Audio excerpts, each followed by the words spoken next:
السلام علیکم۔ World news کے ساتھ میں ہوں مویس حکم۔ خبر شامل کرتے ہیں پنجاب سے۔ محمد عثمان صلیحیہ کی رپورٹ کے مطابق گورنر پنجاب سردار سلیم احمد خان کی لاہور کے سب سے بڑے 1500ویں عید میلاد النبی صلی اللہ علیہ وسلم کے جلوس میں شرکت اور علی حجویری المعروف داتا حضرت گن بخش کے دربار پر حاضری۔ سلام متاثرین کے لیے خصوصی دعائیں کی گئیں۔ حضرت داتا گن بخش کا دین اسلام کے فروغ میں اہم کردار ہے۔ گورنر پنجاب سردار سلیم احمد خان کی عید میلاد النبی کے موقع پر قوم اور امت مسلمہ کو مبارکباد۔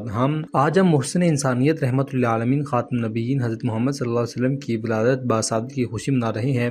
یہ وہ مبارک دن ہے جب رب کائنات نے محبوب کائنات حضرت محمد صلی اللہ علیہ وسلم کی دنیا میں تشریف آوری سے جہالت اور ظلمت کا خاتمہ ہوا۔